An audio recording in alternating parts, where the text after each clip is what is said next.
Hello and welcome to the Pembrokeshire Bird Diary for April 2020. I'm Annie Haycock from the Pembrokeshire Bird Group, taking you through the highlights of the month.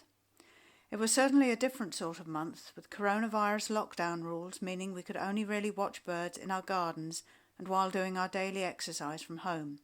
Nevertheless, there was still a lot going on. In late March, David Ord instigated the Pembrokeshire Lockdown Bird Challenges, building up a collective list of what birds were being seen in Pembrokeshire gardens and what was being photographed and drawn. By the end of April, the species list had reached 73, with 50 species photographed and 30 drawn or painted. The British Trust for Ornithology was also offering a special free lockdown membership to their Garden Birdwatch scheme to encourage more recording of garden birds and other wildlife. Other BTO surveys, such as the Breeding Bird Survey, had to be put on hold for the time being, as did all Bird Group planned events. The last few winter birds, such as redwings and fieldfares, finally headed north to their nesting areas.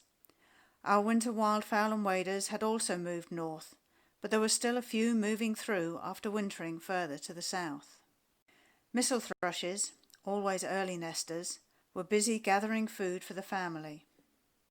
Although most raptors should have reclaimed their territories by now, we watched some spectacular tumbling displays from the buzzards on our local patch. Great spotted woodpeckers hustled around the still bare trees. Nuthatches were busy gathering mud to modify hole entrances to their liking. Tree creepers unobtrusively searched out cavities to suit themselves, but judging from the fierce stare on this one, woe betide anyone who got in their way. Dave Astins lives in a house overlooking the Gann. Here is his view of the month. The start of April saw some of our wintering waders turning into their superb breeding plumage before heading north, including this greenshank, which was one of 3 still present on the 1st. Early in the month also saw shelduck paired up, and we were hopeful that one or more pairs may stay to breed at the Gann. By the 8th, Brent geese numbers had built up to 62, and remained in double figures for the majority of the month, although numbers slowly declined as birds departed to breeding grounds further north and west. On the 13th, migrant wheatears began to appear and included this stunning Greenland raced male wheatear. Most of the birds passing through during the month were of this race. There were also 2 common sandpipers on the 13th. On the 15th, a grey-lag goose was an unusual sighting, and the wagtail roost, which included no less than 70 pied wagtails, included at least 25 white wagtails. On the 17th, a sandwich tern dropped into the Gann, and 2 days before, a ring had been found in the south of the county, which turned out to be from a sandwich tern that was ringed at Ladies Island Lake in Wexford on the 1st of July 2015.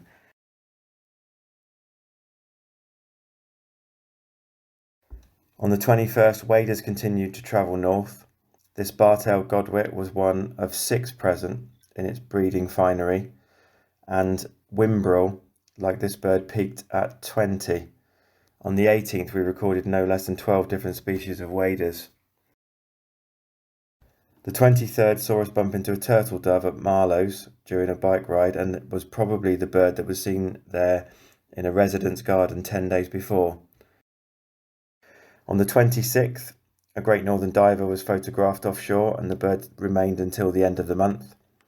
And the end of the month also saw the peak passage of small waders, including 38 ringed plover and a minimum of 83 dunlin.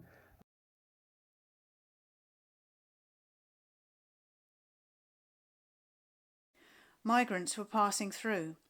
The ring ouzel that arrived at Marlowe's Deer Park at the end of March stayed a few days into April, and then at least 3 were seen on Ramsay during the month. Also on Ramsay, a subalpine warbler stopped by. This is the 4th record for the island.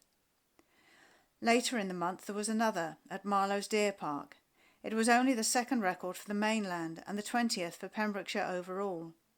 However, there is now a complication as the species has been split into eastern and western subalpine warblers.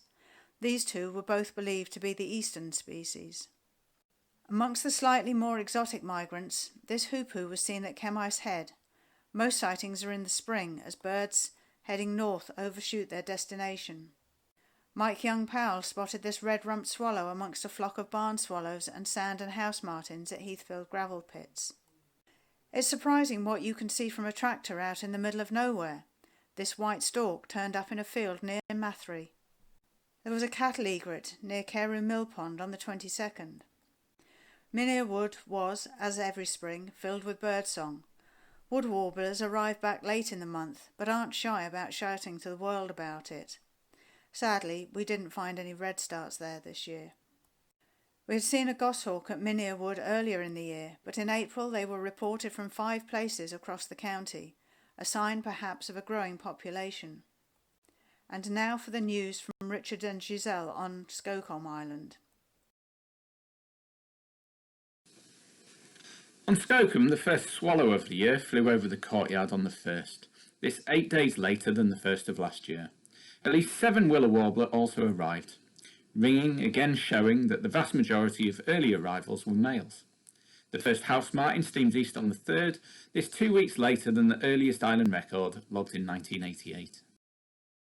Puffins arrived in big numbers on the 7th, leading to a count of 8,534 birds. This was the highest April total since 1953. The first hooded crow of the year was at the lighthouse on the 8th.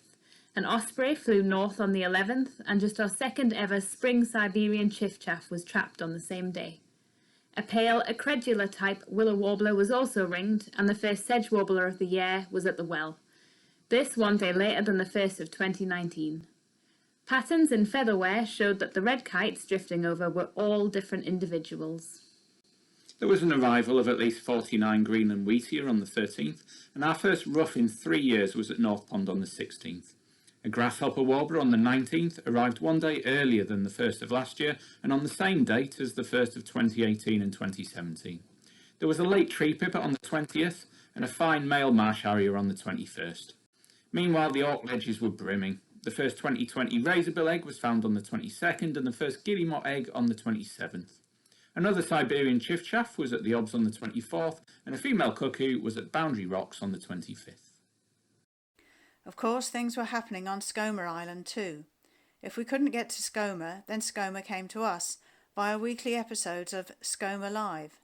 If you missed the broadcasts at the time, you can still catch up with them via the links below. Swallows seemed to be few and far between for most of the month, but those that were here were settling down to nesting duties. Peter and Rosemary managed to catch this male serenading his partner.